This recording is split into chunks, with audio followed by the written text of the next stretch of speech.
Welcome back to Compounding with Cali, where I take my dog Cali on runs and talk about anything investing, budgeting, and all things personal finance. So let's compound some miles and our money.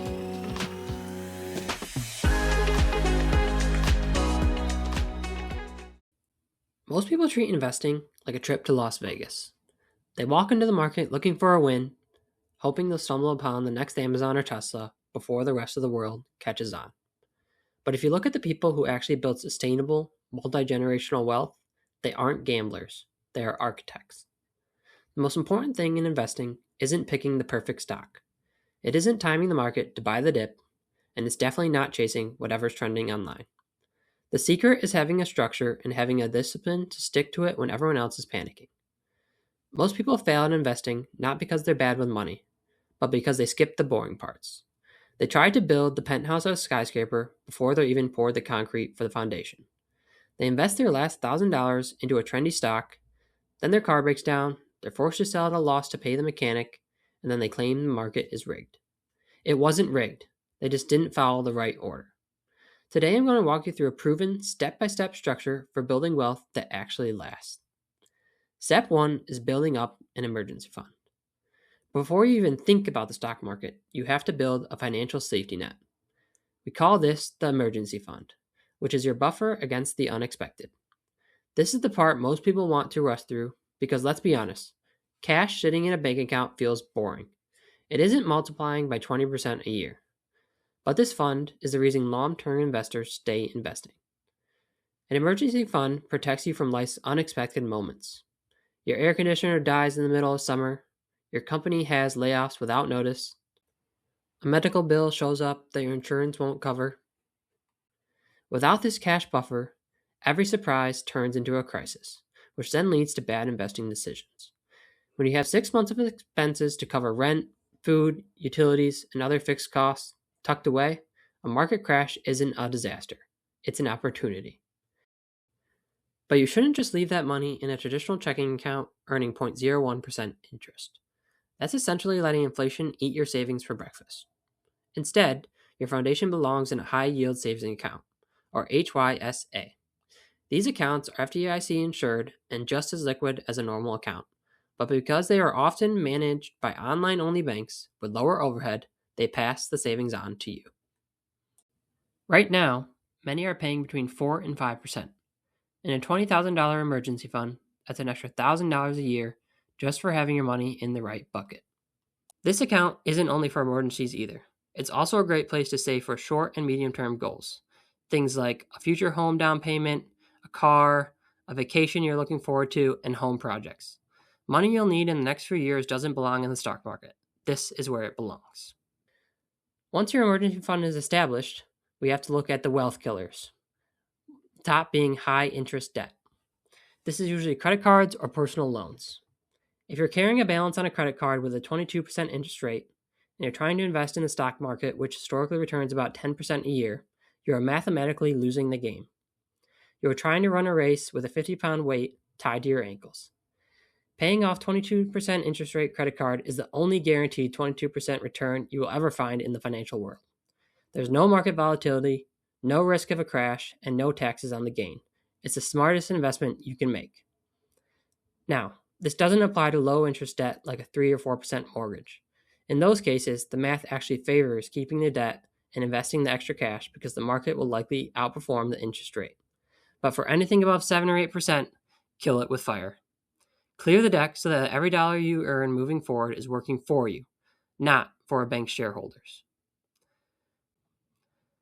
With your debt gone and your cash buffer set, we move into the actual wealth building phase. This starts with your 401k account, and more specifically, the employer 401k match.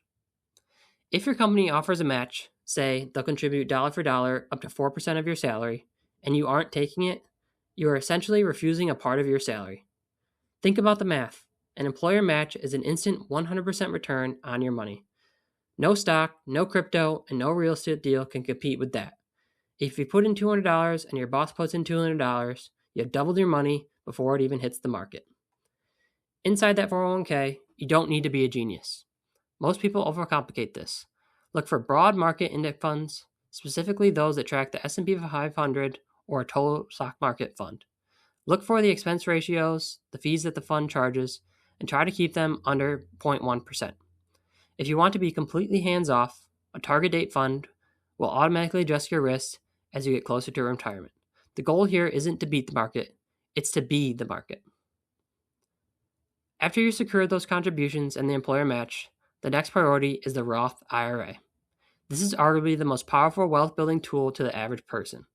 With a Roth, you can contribute after-tax money that's already been taxed in your paycheck.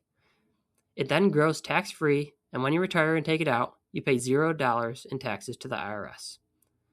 Imagine you're 25 years old and you invest $500 a month into a Roth IRA. By the time you're 65, assuming a 10% average annual return, you'd have over $2.6 million. In a standard brokerage account, you might owe hundreds of thousands of dollars in capital gains taxes on that. But in the Roth, all $2.6 million is yours to keep. The Roth also offers flexibility. Unlike the 401k, you can actively withdraw your contributions, which is the original amount that you put in, at any time without penalty or taxes, because you already paid the tax on it. I don't recommend doing this. You want that money to compound, but it acts as a secondary emergency backstop that gives many investors the confidence to start. Once your Roth is maxed out, you can circle back to your 401k and start increasing those contributions beyond the match. This is about lowering your taxable income today while stacking massive growth for the future. But what if you want to retire early? What if you want to stop working at, say, age 50 or 55? This is where your personal brokerage account comes in. This account has no tax advantages, but there is also no age 59.5 rules on it. You can access it whenever you want. This is your bridge fund, the money that gets you from your early retirement date to the day your official retirement accounts become available.